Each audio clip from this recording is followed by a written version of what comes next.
मित्रों, हिंदुओं की सभा है, कुछ लोग आतुर हैं जय श्री राम का नारा सुनने के लिए। आवाज इतनी बुलंद होनी चाहिए कि देवड़िया नाके पर खड़े लोगों तक जानी चाहिए। जय श्री राम, ये आवाज पहुंच गई। और एक जय श्री राम किसके लिए? कच्छ में रहकर पाकिस्तान का जो गीत गाते हैं, कच्छ में रहकर पाकिस्तान का जो समर्थन करते हैं, कच्छ में रहकर सिमी का जो नेटवर्क चलाते हैं, उन गद्दारों के लिए जय श्री राम, जय श्री राम।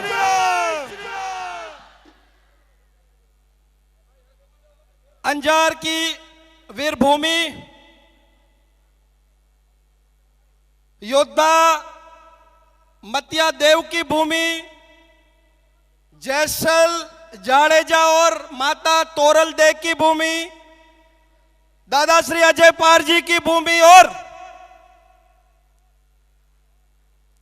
आज जो हमारे मंच पर पूरा संत समाज विराजमान है, उनके सानिध्य में और हमारे केंद्रीय मंत्री श्री उमाशंकर जी शर्मा के मार्गदर्शन में, अशोक भाई रावल के पूर्ण समर्थन में आज ये जो विराट हिंदू महासम्मेलन का जो ये आयोजन विश्व हिंदू परिषद कच्छ विभाग की टीम ने किया है। शर्मा जी, काफी लोगों को प्रश्न है कि यह सभाएं 2019 से पहले क्यों हो रही है। और दूसरा प्रश्न कि अगर केंद्र में पूर्ण हिंदुओं की सरकार है तो फिर ये सभाएं क्यों? अब जवाब देना आवश्यक है।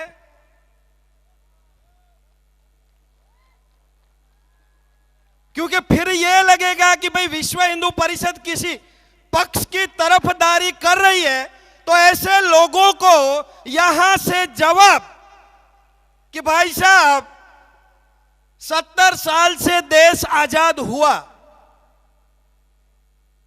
मौके तो सभी पक्षों के पास थे कि राम मंदिर बनना चाहिए, कभी किसी ने आवाज नहीं उठाई। सामान्य सरपंच होता है ना, सामान्य सरपंच, उसको भी अगर अपना पद त्याग करना पड़े तो बहुत दुविधाएं होती हैं। जब 92 में बाबरी ध्वस्त की हमने, तब जिन्होंने सत्ता त्यागी, हम उनके साथ हैं, हम उनके समर्थन में। सामान्य सरपंच का पद भी लोग त्याग नहीं करते। मित्रों, कल्याण सिंह ने राम मंदिर के लिए सत्ता त्याग की थी। विश्व हिंदू परिषद ऐसे लोगों का समर्थन करती है। हम कोई राजनीतिक चाटुकार नहीं है। देश का माहौल, अब देखिए ये धर्म सभाएं क्यों? केंद्र में हिंदुओं की सरकार की पूर्ण बहुमत है। वह चाहे तो कभी भी बाबर की छाती पर राम मंदिर बना सकती है, ऐसी बात नहीं है। हमें किसी ओवैसी का डर नहीं लगता। पर विषय यह भी है ना, देखिए देश में एक माहौल खड़ा हुआ है। कभी एक समय था जब कुछ राजनीतिक नेता अपना भविष्य मस्जिदों और चर्चों में ढूंढते थे। याद है आपको? एक समय था जब आरिफ मियां और गफूर मियां के हाथ चूमकर अपनी वोट बैंक खड़ी करने वाले लोग आज हमारे मंदिरों में जाकर राम के चरण ढूंढ रहे हैं। तो क्या आपको नहीं लगता कि राम मंदिर बनने का अब समय आ चुका है? क्यों नहीं बनना चाहिए भाई राम मंदिर? हिंदुओं के विरुद्ध कम्युनल बिल लाने की जिनकी इच्छा थी, वो आज अपने आप को जनोदायरी हिंदू कहकर हिंदुओं को रिझा रहे हैं, इससे बड़ा हिंदुओं के लिए और जन समर्थन क्या हो सकता है। रही बात इन सभाओं की कि भाई सभाएं क्यों, हिंदुओं की सरकार के पास पूर्ण समर्थन है। राम मंदिर बनेगा, किसी बाबर जादे की औलाद की औकात नहीं कि राम मंदिर रोक सके। अगर सुन रहे हैं तो सुन ले, मुझे किसी भी गजनवी की औलाद की औकात नहीं कि राम मंदिर बन से रोक सके। लेकिन आप देखिए, गुजरात में 25 हिंदुओं की ऐसी सभाएं हुई हैं। अगर ऐसे ही राम मंदिर बन जाता तो क्या आप सबका भाव उस मंदिर के साथ जुड़ता? नहीं जुड़ता। राम मंदिर बन जाता, लेकिन मात्र और मात्र वो पत्थरों का ढांचा होता। लेकिन इन सभाओं के माध्यम से आज एक एक हिंदू यह चाह रहा है कि राम मंदिर बने, और जब इन सभाओं के बाद जब राम मंदिर बनेगा ना, तो वो केवल ईंटों का नहीं होगा मित्रों, वो हिंदुओं की भावनाओं का भी होगा। हर एक हिंदू इसमें सम्मिलित होकर अपने आप में गर्व महसूस करेगा कि जी हां, अयोध्या में जो राम मंदिर बना है ना 2019 में, उसमें मेरा भी हिस्सा है। मैं भी अंजार की सभा में गया था, मेरा भी पूर्ण समर्थन था, तब जाके राम मंदिर बना। मित्रों, इसलिए यह धर्म सभाएं आयोजित है, वरना ऐसी सभाओं करने की विश्व हिंदू परिषद को कोई आवश्यकता नहीं थी। जिन्होंने मुलायम के शासन में गोलियों के बीच में बाबरी को ध्वस्त किया, वो लोग सामर्थ्यवान है कि राम मंदिर बना सके। मित्रों, वर्तमान का जो समय है, आप देखिए राम मंदिर का इतिहास। 500 वर्ष से हिंदू लड़ता रहा, कटता रहा, फिर उठा, फिर लड़ा, फिर कटा, नहीं थका, लड़ा। लड़ते लड़ते लड़ते 1992 की 6 दिसंबर को हिंदुओं ने हुकार भरी, बाबर के कलंक को अयोध्या की धरती से खत्म कर दिया। मित्रों, वो समय आज 92 के बाद 2018 चल रही है, 26-27 साल का यह समय हिंदुओं ने पूर्ण रूप से धैर्य का, मनोबल का, कि भाई हम धैर्यवान हैं, हम मनोबलवान हैं, हम सुप्रीम कोर्ट की रिस्पेक्ट करते हैं, इसलिए इतने दिनों तक हम चुप रहे। लेकिन अब जब हिंदुओं के धैर्य का अंत आया है, अब युवाओं में पूर्ण रूप से जोश दिख रहा है कि वो राम मंदिर बनाएंगे, तब आज पूरा हिंदू समाज इस दृढ़ संकल्प के साथ एक आवाज में बोल रहा है कि नहीं, राम मंदिर बनना चाहिए, डंके की चोट पर राम मंदिर बनना चाहिए। मित्रों, राम मंदिर के लिए संघर्ष कर रहा हिंदू समाज। आप सोचिए, मंदिर के लिए आज हम संघर्ष कर रहे हैं, लेकिन यह मंदिर गिरा क्यों? केवल राम मंदिर गिरा? सोमनाथ का शिव मंदिर भी गिरा। आज काशी में भी एक तरफ विधर्मियों के धार्मिक स्थान है, ना मथुरा इससे बची। मित्रों, जिन लोगों ने इन मंदिरों को तोड़ा वो कौन थे? मोहम्मद बिन कासिम आया, कौन था? चोर था। कौन था? मोहम्मद गजनवी आया, कौन था? अभी ठीक से आवाज नहीं आ रही। मोहम्मद बिन कासिम आया, कौन था? मोहम्मद बिन गजनवी आया, कौन था? अलाउद्दीन खिलजी आया, कौन था? इन चोरों ने हमारे मंदिरों को तोड़ा। 2000, 5000 की संख्या में आकर ये लोग हिंदुओं को लूटकर उनके मंदिरों को तोड़ जाते थे। क्या हिंदू सामर्थ्यवान नहीं था?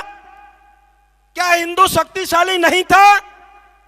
हमारा इतिहास तो देखिए, विश्व विजेता सिकंदर को भारत की सरहद में भी ना घुसने देने वाले पोरस के हम संतान और ये छोटे छोटे कुरकुरिए हमारे मंदिर आकर तोड़ जाते थे।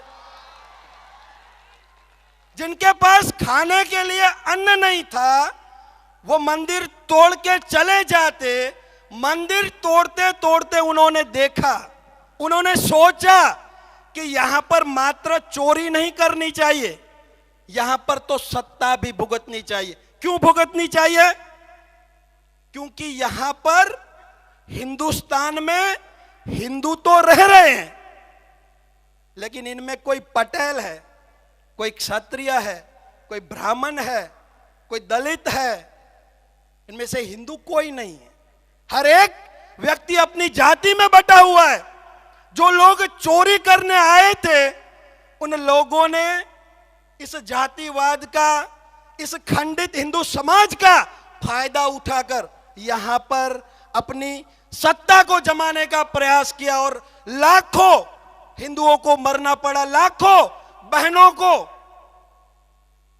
बेआबरू होकर, बेआबरू कर कर विदेश ले गए। मित्रों, तो सोचने का विषय है, यार राम मंदिर की सभा अवश्य है, लेकिन यहां पर हिंदू एकता के भी दर्शन अवश्य होने चाहिए। मित्रों, जितनी सज्जता के साथ और शांति से आप बैठे हो ना यहां पर, उसी धैर्य के साथ आगे भी हमें लड़ना है, इस देश को बचाना है।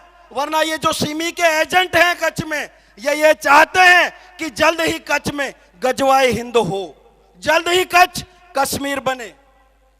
यहां पर बड़ी तादाद में सामान्य हिंदू जन तो है ही, काफी बड़ी तादाद में राजनीति से जुड़े हुए लोग भी हैं।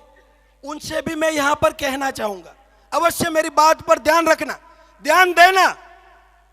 जब पृथ्वीराज और जयचंद की लड़ाई हुई, 16 बार मोहम्मद गुरी ने प्रयास किया पृथ्वीराज को हराने का, नहीं हरा पाया। वहां पर जयचंद को यह लगता था कि मैं पृथ्वीराज को हराकर भारत का सम्राट बन जाऊंगा, इसलिए उसने क्या किया? गुरी से हाथ मिलाया। आपको तो पता है ना गुरी कौन था? गुरी चोर था। कौन था? चोर से हाथ मिलाया। आपको तो पता है चोर की फितरत क्या होती है। जयचंद और गुरी साथ में मिल गए, पृथ्वीराज को हरा दिया। लेकिन पृथ्वीराज को हराने के बाद गुरी ने जो प्रथम कार्य किया ना, वो क्या था आपको पता है? क्या था? उसने प्रथम कार्य जयचंद को सर से धड़ अलग करके उसको मारने का कार्य किया। क्योंकि ये किसी के नहीं होते मित्रों, ये भस्मासुर है। कौन है? जो इनको वरदान देता है, ये उसी पर हाथ रखकर उसको खत्म कर देते हैं। भारत में 100 करोड़ हिंदू हैं। हिंदुत्व की बात करने वाला कोई भी राजनीतिक पक्ष, मैं यह कहता हूं कि कभी नहीं हार सकता। अगर ईमानदारी से भारत के हिंदुओं का विश्वास आप लोग अगर जीत लोगे, तो 2019 नहीं और 200 साल तक आपको कोई नहीं हरा सकता। लेकिन मात्र हिंदुओं के ऊपर दोष देकर कि प्रजा में, हिंदुओं में एकता नहीं है, उसका कोई अर्थ नहीं है। हमें भी हिंदुओं में जाकर, हिंदुओं की समस्याओं को सुनकर और इन बाबर जादों को अलग कर कर हमारे भाइयों को गले लगाना पड़ेगा, तब जाके पूर्ण हिंदू राष्ट्र का निर्माण होगा।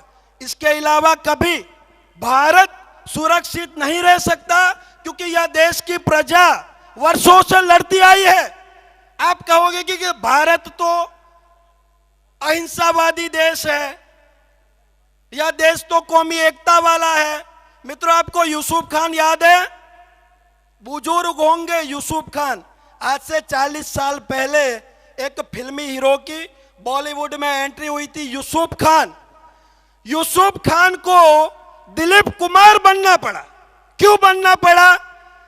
क्योंकि आपके और मेरे पूर्वज उसको यूसुफ खान के रूप में स्वीकार करने के लिए तैयार नहीं थे। मित्रों, यही वही प्रजा है कि यूसुफ खान को दिलीप कुमार बनाया, तभी उसकी फिल्में चली।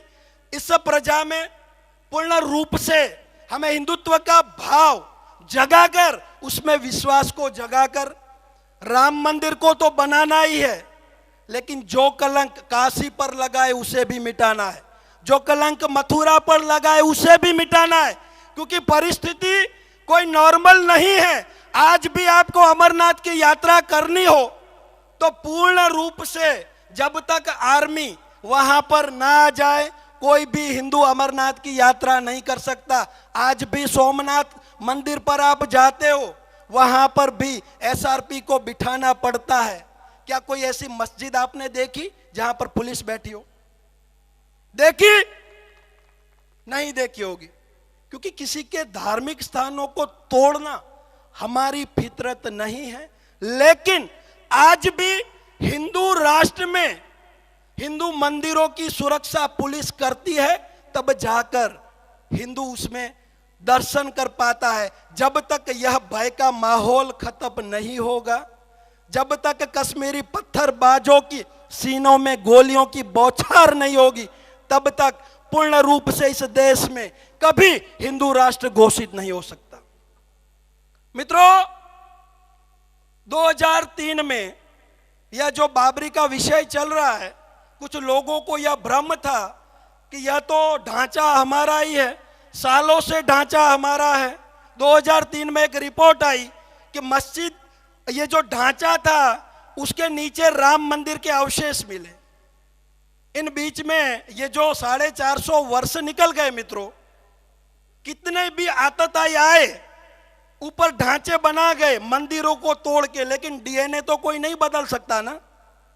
जैसे खोदा गया नीचे से मंदिर निकला, वैसे ही या जो अकबरुद्दीन ओवैसी और बाबर के जो समर्थक हैं, उनको भी यह बात अपने आप में निश्चित कर लेनी चाहिए कि जिस तरह से बाबरी ढांचे को तोड़कर नीचे जब खुदाई हुई तब राम मंदिर निकला, उसी तरह तुम लोगों के डीएनए में भी राम है। थोड़ी धूल हटाओ, लैबोरेटरी करने की आज भी छूट है, करके जाओ। जितना भी चिल्ला लो, डीएनए नहीं बदलेगा, डीएनए तो वही रहेगा। तो आइए आज के इस संकल्प दिन के अवसर पर राम मंदिर अवश्य बनाना है। साधु संत भी हुंकार कर रहे हैं कि मंदिर निश्चिंत रूप से बनेगा, लेकिन इस मंदिर के माध्यम से हिंदुओं में भी एकता का भाव जागना चाहिए। हिंदुओं की भावनाओं का जो मंदिर है, जो कार सेवा में गए हुए हमारे कोठारी बंधु हैं, हमारे अशोक सिंदल जी हैं, उन सब का यह स्वप्न था कि मंदिर बने। मंदिर अवश्य बनेगा मित्रों, मैं यहां से गारंटी दे रहा हूं, मंदिर बनेगा। लेकिन उसके लिए एकजुट हिंदू ताकत का निर्माण करना पड़ेगा। हिंदू समाज में जयचंद पैदा ना हो, ऐसी व्यवस्थाओं का निर्माण करना पड़ेगा, तभी श्री राम का मंदिर बनेगा। आज के दिन यही आपसे कहना था। देखिए, जैसे मंदिर की बात चल रही है, आज ये जो स्टेज सुशोभित है, वहां पर भी समरस हिंदू समाज के आपको दर्शन हो रहे हैं। हिंदू समाज का ऐसा कोई भी अंग नहीं है जिनके धर्मगुरु आज विश्व हिंदू परिषद के स्टेज पर ना हो। तो हमारा यह कार्य है, मात्र हिंदुओं को उकसाना नहीं, हिंदुओं को एकजुट करके उनकी आवाज को, अंजार की आवाज को सुप्रीम कोर्ट तक पहुंचाने के लिए फिर से एक बार जोर से यह आवाज सुप्रीम कोर्ट तक जानी चाहिए। इसलिए देवड़िया नाका तो पास में है, सुप्रीम कोर्ट दूर है। जोर से जय श्री राम, श्री राम, श्री राम, जय श्री राम, श्री राम, श्री राम, श्री राम। जय जय श्री राम। खून हमारा गर्म है क्योंकि हिंदू हमारा धर्म है। विनंती करीस परम पूजन्य संत श्री ત્રિકમદાસ જી મહારાજને આપણને આશીર્વચન આપશે. પરમ પૂજનીય સંત શ્રી ત્રિકમદાસજી મહારાજ.